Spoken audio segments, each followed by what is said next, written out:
Ternyata di istana bukan hanya Nini Verkip saja yang ditugasi untuk membunuh Yusarsif. Akan tetapi seorang penjaga pun akan berusaha membunuhnya. Tapi untung saja Yusarsif bisa menghindar dan Malik segera menangkap orang itu. Kejadian itu membuat Yusarsif mengalami luka di bagian tangannya. Sementara itu, di Kanaan para warga sedang terlihat akan menguburkan jenazah Bilah yang lalu didoakan oleh Nabi Yakub agar Allah mengampuni semua dosa-dosanya. Kembali ke Mesir, Yusarsif mulai menjelaskan kepada sahabat-sahabatnya tentang pembangunan lumbung gandum yang akan direncanakan. Dia menjelaskan secara detail konstruksinya agar nanti lumbung itu tidak lembab. Nantinya setiap kota akan dibangun 7 lumbung gandum dan selama setahun di masa panceklik, lumbung yang pertama diisi akan digunakan gandumnya. Lalu akan digunakan seterusnya pada tahun-tahun berikutnya. Yusarsif juga mendatangi pembangunan lumbung itu bersama Malik agar tahu apakah memang sudah sesuai dengan desain darinya.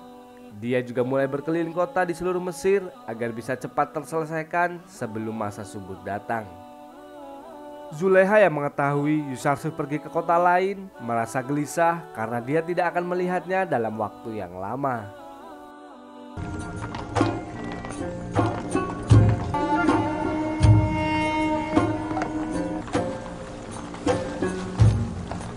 يحيى نبي الله يوزرسيف. تحية الله عليكم. لا تبقى أي قطعة من المزرعة خالية من البذور. Sementara itu, para pendeta mulai menghasut orang kaya agar tidak membayar pajak pada pemerintah Mesir dan menyuruh agar mereka membeli gandum serta menyimpannya sendiri.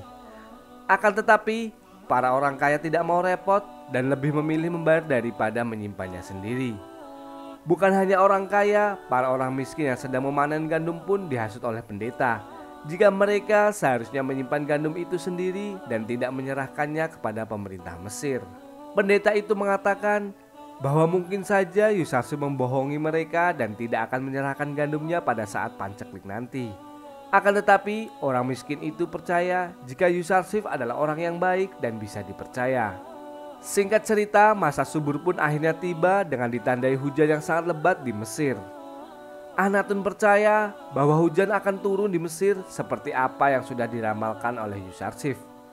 Begitupun dengan Zulaiha yang kagum bagaimana bisa Yusarsif mengetahui jika Mesir akan mengalami masa subur seperti ini. يا أسرعوا الوقت ضيق لنثر البذور. أن السنوات السبع من الوفر قد بدأت. كيف أمكن يوزرسيف أن يقول بكل ثقة؟ Malik melaporkan kepada Yusuf jika para pendeta mulai menghasut para warga untuk tidak menyerahkan gandum ke pemerintah. Yusarsif pun langsung mengatakan kepada para warga jika mereka ingin menyimpan gandum sendiri seperti apa yang diinginkan para pendeta akan dipersilahkan olehnya. Akan tetapi nanti pemerintah tidak akan memberikan gandum kepada orang yang tidak menyerahkan gandumnya di masa subur. Karena jika mereka menyimpannya sendiri, maka Yusarsif menjamin jika gandum itu tidak akan bertahan lama dan akan cepat membusuk. Sementara itu, Zulaiha yang sudah mulai tua dan kehilangan hartanya mulai mengusir para pendeta dan beberapa pelayannya.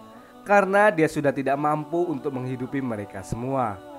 Sang pendeta pun mengatakan seharusnya kuil di istana sudah ditutup sejak adanya orang kafir itu di istana. Setelah beberapa pelayan dan pengawal di istana dimerdekakan oleh Zulaiha, istana Putifar menjadi sangat sepi dan banyak para pelayan yang mencuri barang-barang berharga di dalam istana. Mereka pun memanfaatkan situasi itu karena memang keadaan istana sudah sangat tidak ramai seperti dulu lagi.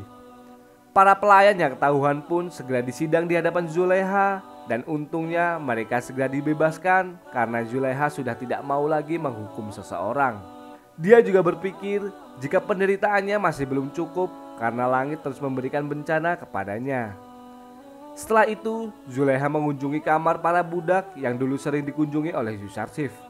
Di sana dia berpikir bahwa seorang bangsawan apakah bisa bersikap dermawan seperti Yusarsif dengan membebaskan para budak di istananya. Setelah berpikir panjang, Zulaiha akhirnya akan memerdekakan semua budak di istananya. Bukan hanya itu, mereka juga akan dihadiahi ladang gandum dan papirus untuk menghadapi masa panceklik yang akan datang nanti. Zulaiha pun merasa sangat senang melihat semua orang di sana bergembira karena kebaikannya itu. أنتم أحرار منذ الآن. شكرا لك سيدتي. Zulaiha mulai tersadar dari sifatnya yang serakah karena dia berpikir akan bisa menjadi seperti Yusarsif jika menjadi pelayan para kaum tertindas. Setelah itu, Rudamun juga meminta agar bisa pergi dari istana Putifar karena di sana dia sudah tidak ada pekerjaan yang dibutuhkan.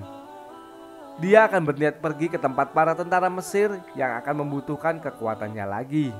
Zulaiha pun tidak bisa melarang Rudamun karena memang dia juga sudah tidak bisa menghidupinya lagi mulai dari sekarang. Sementara itu di istana Akhnatun, Malik membawakan surat dari Yusarsif jika perkataannya 5 tahun yang lalu tentang para pendeta yang menyimpan gandumnya sendiri akan segera terlihat. Akhnatun lalu merencanakan untuk memergoki para pendeta saat membuang gandum-gandum yang sudah rusak. Dan ia menyuruh Malik untuk mengajak para warga agar mereka tahu kebusukan yang telah dilakukan oleh para pendeta Kuil Amun. Dan benar saja, di Kuil Amun, Anik Mahu mendapatkan berita bahwa semua gandum yang disimpan di lumbung kuil telah rusak dan tidak bisa digunakan lagi. Padahal Kimuni mengatakan jika gudang-gudang itu sudah direnovasi dan diperbarui bertahun-tahun yang lalu. Anik Mahu pun langsung memerintahkan para pendeta untuk membuang gandum-gandum yang sudah rusak di Sungai Nil pada malam hari dan jangan sampai para warga tahu akan hal itu. Malam harinya, para pendeta pun mulai membuang gandum-gandum dari rakyat yang sudah tidak bisa dipakai lagi. Mereka akhirnya kepergok para warga yang diberitahu oleh Malik jika kejadian ini akan terjadi. Para pendeta yang sudah ketahuan dan malu langsung kalang kabut lari meninggalkan semua gandum-gandum itu di tepi Sungai Nil.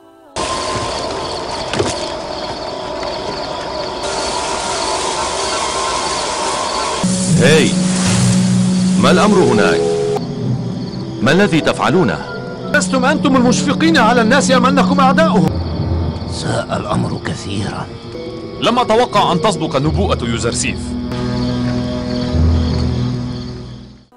Setelah itu para warga mengetahui jika gandum-gandum hasil keringat rakyat ternyata sudah rusak dan malah akan dibuang oleh para pendeta kuil yang menjanjikan menjaga gandum milik mereka. Siang harinya, Malik membuka semua lumbung gandum kuil dan memperlihatkan gandum yang sudah rusak kepada seluruh warga. Dia juga mengatakan jika para pendeta yang harusnya melayani rakyat tapi malah membuat rakyat menderita karena kehilangan gandum yang akan dibutuhkan di masa panceklik nanti. Para warga pun mulai percaya jika para pendeta memang selalu berbuat seenaknya sendiri dan hanya mementingkan perutnya sendiri. Anik Mahu semakin malu karena lagi-lagi mereka dipermalukan oleh Yusarsif karena masalah gandum ini. Kimuni juga berpikir betapa buruknya masalah ini terhadap posisi kuil di tengah rakyat yang membutuhkan gandum saat ini. Anik Mahu lalu mempunyai ide untuk menyebarkan berita jika mereka saja gagal menyimpan gandum, pasti Yusarsif juga gagal untuk menyimpan gandum di lumbung. Jika gandum disimpan selama 5 tahun saja bisa rusak, apalagi nanti setelah 7 tahun disimpan. Anik Mahu dan para pendeta sangat percaya diri jika berita ini akan mempermalukan Yusarsif juga di depan semua warga Mesir. Sementara itu, di lumbung gandum para pendeta mulai mempertanyakan kenapa pemerintah Mesir menyimpan gandum dengan tangkainya. Karena menurut sang pendeta, jika gandum disimpan dengan tangkainya, maka itu akan menyita tempat dan harus membutuhkan tempat yang luas serta banyak. Yusarsif pun menjawab, jika pemerintah Mesir menyimpan gandum tidak dengan tangkainya, maka mereka akan bernasib sama seperti para pendeta kuil yang kehilangan gandum-gandum yang saat ini. Hal itulah yang menjadi rahasia Yusarsif selama 5 tahun ini untuk menyimpan gandum dengan tangkainya. Para pendeta pun langsung bergegas akan segera menyimpan seluruh panen gandum dengan tangkainya. Akan tetapi Yusarsif mengatakan jika itu sudah terlambat karena masa panceklik akan segera datang melanda Mesir.